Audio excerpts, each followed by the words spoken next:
मी आहे बुलढाणा जिल्ह्यातल्या जळगाव जामोद तालुक्यामध्ये। आज सकाळपासून आम्ही नुकसानग्रस्त गावांचा दौरा सुरू केलेला आहे। मी आता पोहोचलेलो आहे जळगाव जामोद तालुक्यातल्या खेरडा बुद्रुक गावामध्ये। 30 आणि 31 तारखेला जो ढगफुटी सदृश पाऊस झाला, या पावसाने शेतीचं प्रचंड मोठं नुकसान केलं। आता ज्या शेतामध्ये आम्ही बसलेलो आहे, या शेताची पूर्ण काळी जमीन वाहून गेलेली आहे। मोठा 3-4 फुटाचा थर वाहून गेलेला आहे आणि या जमिनीमध्ये दगडांचा वर्षाव झालेला आहे। दगडच सगळ्या ठिकाणी दिसत आहेत। म्हणजे इथं शेती होती का नव्हती अशी सध्याची परिस्थिती आहे। आणि असाच प्रसंग 2023 साली सुद्धा जळगाव जामोद तालुक्यामध्ये आला, पण तेव्हाही आम्ही गाव टू गाव दौरे केले, 20 दिवस ठाण मांडून बसलो। नुकसान भरपाई मात्र तेव्हा अत्यल्प मिळाली। आता एक शेतकरी आम्हाला निंबोरा गावात भेटले, त्यांनी सांगितलं शेत तयार करायला मी 7.5 लाख रुपये लावले आणि सरकारची नुकसान भरपाई 1 लाख रुपये आली। अशीच परिस्थिती या गावातल्या पण शेतकऱ्यांची आहे।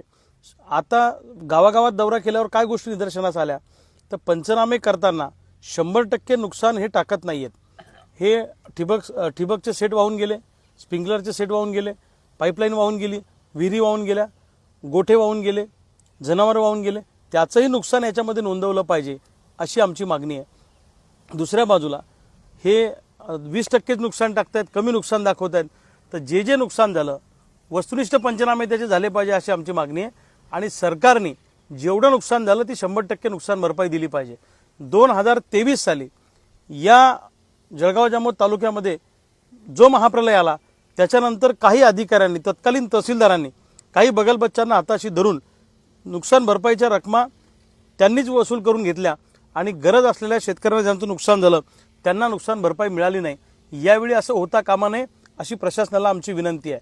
आणि या भागात पंचनामा करायला कर्मचाऱ्यांची संख्या कमी आहे, म्हणून मी आत्ता जिल्हाधिकाऱ्यांना बोललो की घाटावर अशी परिस्थिती सध्या नाही आहे, त्यामुळे घाटावरचे तलाठी, कृषी सहाय्यक आणि ग्रामसेवक यांना जळगाव जामोद तालुक्यामध्ये पाठवा आणि शेतकऱ्यांचे पंचनामे तातडीनं करा।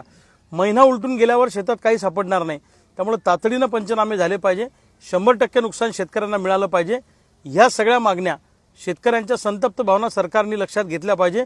ह्या मागण्या सरकारने आणि प्रशासनाने मान्य केल्या नाही, तर या सगळ्या नुकसानग्रस्त शेतकऱ्यांना घेऊन जळगाव जामोद तालुक्यामध्ये भूतोन भविष्याती असं आक्रमक आंदोलन उभं राहील आणि त्याच्यातून जे काय परिणाम होतील, त्या कायदा सुव्यवस्थेचा प्रश्न निर्माण झाला त्याला सरकार जबाबदार राहील, हे मला सरकारला या निमित्तानं ठणकावून सांगायचं आहे।